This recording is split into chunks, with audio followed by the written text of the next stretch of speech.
This is gonna blow your mind. Sebelum kita mulai, jangan lupa subscribe agar kamu tidak ketinggalan insight berharga di setiap video kami. Teman-teman yang saya kasihi, kita hidup di dunia yang bergerak sangat cepat. Setiap hari kita dibanjiri oleh suara, tugas, pesan, dan tekanan. Kita menumpuk banyak hal, barang-barang di rumah, pekerjaan di kepala, bahkan beban di hati. Dan perlahan-lahan kita mulai kehilangan kedamaian. Pernah kali merasa seperti itu?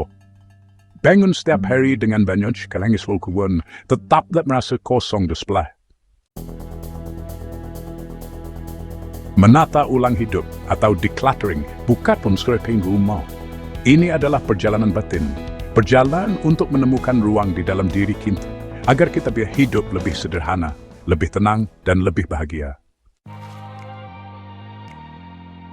Hari ini saya ingin bagi 10 langkah praktis untuk menata ulang hidup kita dan menemukan kembali hal-hal yang benar-benar penting. Semua dimulai dari tempat kita tinggal. Rumah yang penuh barang bisa membuat pikiran terasa berat. Setiap benda yang tidak berguna menyimpan energi yang menumpuk di sekitar kita. Mulailah dari hal kecil, satu rak, satu laci, satu sudut meja. Tanyakan pada diri sendiri, apakah ini masih berguna? Apakah ini masih membuatku bahagia? Kalau tidak, lepaskanlah. Berterima kasihlah sebelum melepaskannya. Karena setiap kali kamu melepaskan sesuatu, kau skol besar berangnya terkenangan kemaya. Remoning raption pekobis terang. Kita semua punya waktu yang sama, 24 jam setiap hari. Namun, perbedaannya adalah bagaimana kita mengisinya. Kita sering berkata, aku sibuk. Tapi sibuk bukan berarti produktif, dan produktif bukan berarti bahagia. Belajarlah berkata tidak pada hal-hal yang tidak penting. Karena setiap kali kamu berkata ya pada hal yang tidak perlu, kamu sebenarnya berkata tidak pada hal yang benar-benar berarti. Keluarga, istirahat, kedamaian batin. Sederhanakan jadwalmu. Waktu saya sedang gosong selad of promenade. Tidak semua hubungan membawa kedamaian. Ada yang menumbuhkanmu, tapi ada juga yang melemahkanmu. Menata ulang hubungan bukan berarti berhenti mencintai, tapi memilih siapa yang pantas dekat dengan hatimu. Beberapa orang cukup kamu doakan dari jauh. Tidak semua orang harus tinggal di ruang terdekat hidupmu. Dekatlah dengan mereka yang tulus, yang membuatmu merasa diterima apa adanya. Hubungan yang sehat tidak membuat sesak, tapi membuat lega. Pikiran kita seperti laut, ombaknya tidak pernah berhenti. Ada penyesalan tentang masa lalu, ada kekhawatiran tentang masa depan, dan kita tenggelam di tengah arus itu. Untuk menata pikiran, berhentilah sejenak. Tarik napas perlahan, rasakan detak jantungmu. Biarkan pikiran lewat begitu saja, seperti awan yang bergerak di langit. Tidak semua pikiran harus kamu ikuti. Tidak semua kekhawatiran harus kamu percaya.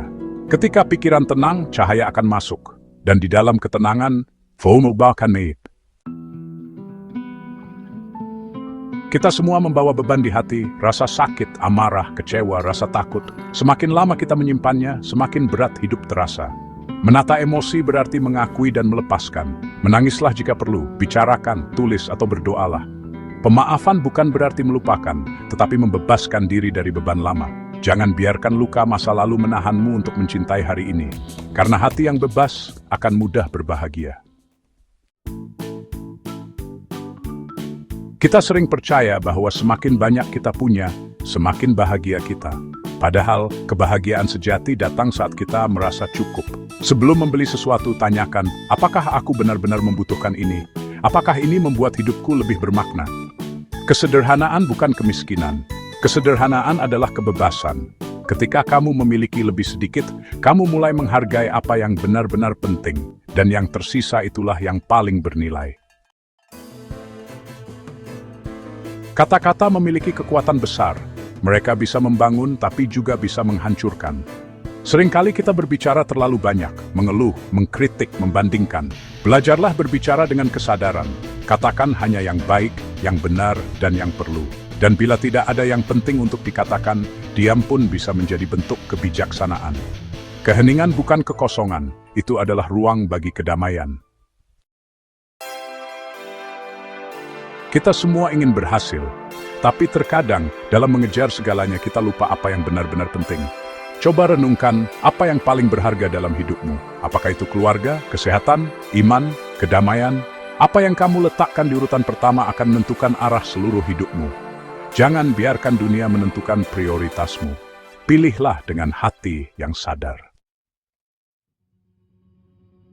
Sekarang kita hidup di dunia digital. Selalu online, selalu terhubung. Namun, semakin sering kita online, semakin sering kita jauh dari diri sendiri. Ponsel bergetar tanpa henti. Kita bangun dengan notifikasi, tidur dengan layar. Cobalah detox digital. Matikan notifikasi yang tidak perlu. Habiskan 1 hari tanpa media sosial. Lihat dunia nyata di depanmu, langit, pohon, wajah orang yang kamu cintai. Perhatianmu adalah harta paling berharga. Gunakan dengan bijak. Jadilah hadir, proaktif. Dan akhirnya, semuanya bermuara di sini hati. Hati yang penuh iri, marah, dan takut tidak punya ruang untuk kedamaian. Bersihkan hatimu, lepaskan beban, buka ruang untuk kasih dan rasa syukur. Hati yang ringan membawa hidup yang lembut. Hati yang damai membawa ketenangan bagi sekitar. Isi hatimu dengan cinta, pengampunan, dan sukacita sederhana. Itulah sumber kebahagiaan sejati. Menata ulang hidup bukan berarti kehilangan. Itu berarti membebaskan diri, melepaskan yang tidak penting, agar yang penting bisa masuk. Mulailah dari hal kecil, 1 benda lebih sedikit, 1 kekhawatiran lebih sedikit, 1 kata negatif lebih sedikit. Dan lihatlah, dalam ruang yang kamu bebaskan Tuhan, kedamaian dan sukacita akan masuk. Kamu tidak perlu lebih banyak untuk bahagia. Kamu hanya perlu lebih sedikit. Lebih sedikit kebisingan, lebih sedikit ketakutan, lebih sedikit ketenangan dan kefaan.